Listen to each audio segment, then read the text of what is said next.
অনেক হলো জন্মদিন এদিক ওদিক ঘোরা।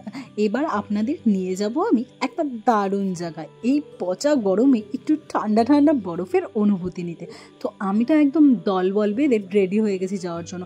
আর তোমরা রেডি তো আমার সাথে যাওয়ার জন্য? তো দেখুন কি সুন্দর ওয়েদার বাইরে আজকে, আর প্রাকৃতিক দৃশ্য দেখতে দেখতে আমরাও প্রায় রাস্তায়। তো যাই হোক, কোথায় যাচ্ছি সেটা জানতে হলে থাকতে হবে সাথে। আর পৌঁছে গেছি আমরা আমাদের ডেস্টিনেশনে। তো এটা অ্যাক্সেস মল, নিউ টাউনে অবস্থিত। তো একদম গরমে কষ্ট পাওয়ার থেকে একটু ফ্রেন্ডস ফ্যামিলির সাথে এনজয় করার জন্য এর থেকে ভালো জায়গায় গরমে আমার মনে হয় না আর কিছু হতে পারে। তো অ্যাক্সেস মলে গিয়ে একদম এদিক ওদিক ঘোরাঘুরি করে সময় নষ্ট না করে সোজা চলে যেতে হবে 6th ফ্লোরে। তো 6th ফ্লোরে যাওয়ার জন্য এই যে আমাদের লিফট আসার জন্য আমরা ওয়েট করছি। তো একসাথে আমরা এতজন ছিলাম তাই হয়নি, তাই ভাগে ভাগে যেতে হলো। আর এই যে একে দেখে বুঝতেই পারছেন আমরা কোথায় এসে গেছি। হ্যাঁ, আমরা এসে গেছি স্নো পার্কে। ইয়ে! তো এই যে আমরা ভিতরেও চলে গেছি টিকিট কাউন্টার থেকে টিকিট নিয়ে। আর ফার্স্টেই এখানে গিয়ে আমরা নিয়ে নিলাম একটা লকার আমাদের যাবতীয় জিনিসপত্র নেওয়ার জন্য। তো হ্যাঁ, আমি প্রথমেই বলে দিচ্ছি এখানে এন্ট্রি ফি হলো 500 রুপিস পার হেড, অ্যান্ড লকারের জন্য আপনাকে 100 পে করতে হবে, যেটা কিনা আপনাকে আবার রিফান্ড করে দেওয়া হবে। আপনি যখন বেরিয়ে লকারের চাবিটা ওনাদের হ্যান্ড ওভার করবেন তখন আপনাদের রিফান্ড করে দেওয়া হবে। আর আপনারা যদি মুজো শক্স না নিয়ে যেয়ে থাকেন তাহলে তার জন্য 30 রুপিস পে করতে হবে। তো যাই হোক, প্রথমে এখানে লাইনে পরপর দাঁড়িয়ে যেতে হবে। প্রথমেই দেওয়া হবে আপনাকে জ্যাকেট, কারণ বাইরে যতটা গরম হলেও ভিতরে কিন্তু মারাত্মক লেভেলের ঠান্ডা। তো এই যে আমরাও পেয়ে গেলাম আমাদের জ্যাকেট, তারপর গ্লাভস অ্যান্ড শুজ। একদম প্রিপারেশনটা দেখে বুঝতে পারছেন তো ভিতরে কি হতে চলেছে।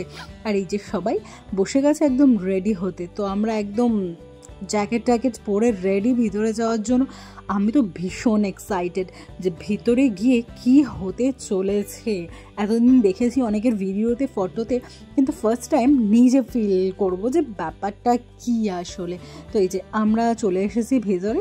আরে বাপরে বাপ, এই দরজাটা খোলার সাথে সাথেই তো যেন একদম ঠান্ডা একটা অনুভূতি শুরু হয়ে গেল।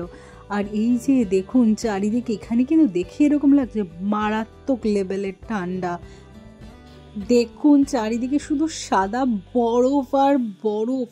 আমি তো আর নিজেকে জাস্ট কন্ট্রোলই করতে পারছিলাম না, কারণ 2 বছর আগে যখন সিকিম গিয়েছিলাম, নর্থ সিকিম, তখন মানে বরফ দেখে আমি জাস্ট পাগল হয়ে গিয়েছিলাম। ওটা ছিল আমার লাইফের ফার্স্ট বরফ দেখা। আর এই যে এখানে সে ন্যাচারাল হোক আর আর্টিফিশিয়াল, বরফ তো বরফই না। আর এই যে দেখুন সবাই কেমন দৌড়াদৌড়ি করছে। আর এই ঠান্ডা ঢুকি এ তো পুরো টুপি গ্লাভস পরে একদম সেট হয়ে গেছে।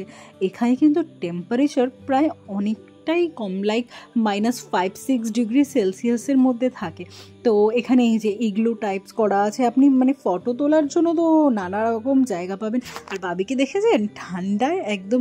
আর এই যে এদের সাথে বেশ কোলে ঠোলে উঠে ফটো তুলতে পারবেন। আর আমি তো জাস্ট পাগলের মতন মানে বরফ ছড়াছড়ি করছি। আমরা এখানে যেন মনে হয় সত্যি চলে এসেছি বরফের দেশে আবার। আর এই যে এই রাইডগুলোও করতে পারেন আপনারা, বেশ মজাদার। আর এই দুজনের পাগলামো দেখুন, মানে কতটা আনন্দ হচ্ছিল ভিতরে, কতটা এক্সাইটমেন্ট, মানে এটা সবার ফেস দেখেই আপনারা নিশ্চয়ই বুঝতে পারছেন। আমার আলাদা করে আর কিছু বলার ভাষা নেই।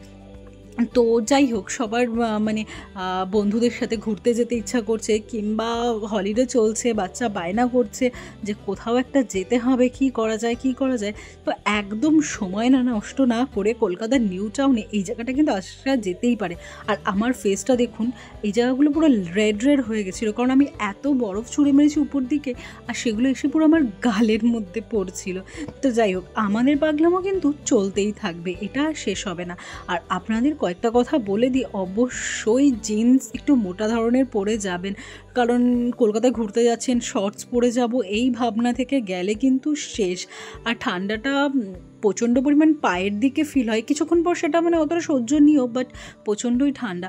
আর যারা একদম কন্টিনিউ ঠান্ডার মধ্যে থাকতে পারে না, এখানে 500 রুপিস টিকিট বলেছিলাম পার আওয়ার। হ্যাঁ, 1 ঘন্টায়, 1 ঘন্টা লাগে না, ঠিক আছে, 1 ঘন্টা থাকা যায়ও না।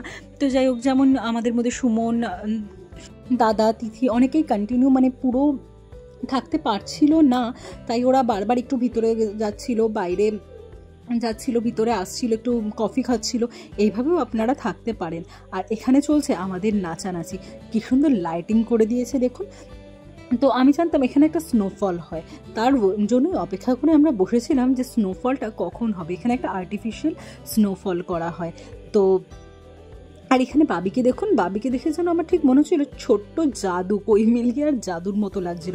ব্যাস ওর সুন্দর ভিডিও করতে গেলাম আর ও বরফ তুলে একেবারে দিয়ে দিল আমার মুখে ছুঁড়ে।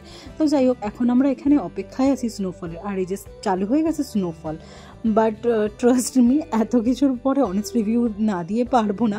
এটা স্নোফল আমার কোনো দিক থেকেই মনে হয়নি, মনে হচ্ছিল একদম ঝিরিঝিরিভাবে উপর থেকে মানে জল পড়ছে, আর যেটায় পুরো আমাদের মাথা টাথা চুল সবই পুরো ভিজে গিয়েছিল। তো স্নোফলটা আমি ওকে ওকে মানে এটার সাথে আমার অতটাও ভালো লাগেনি। তো যাই হোক, তারপর আমরা আবার বেরিয়ে গেলাম, আবার সব কিছু ড্রেস, জুতো মানে জুতো জ্যাকেট সব ফেরত দিয়ে কলকাতা শহরের বুকে একটা সুন্দর বিকাল দেখে বাড়ির দিকে রওনা দিলাম। টাটা ফ্রেন্ডস, দেখা হবে আবার পরের ব্লগে।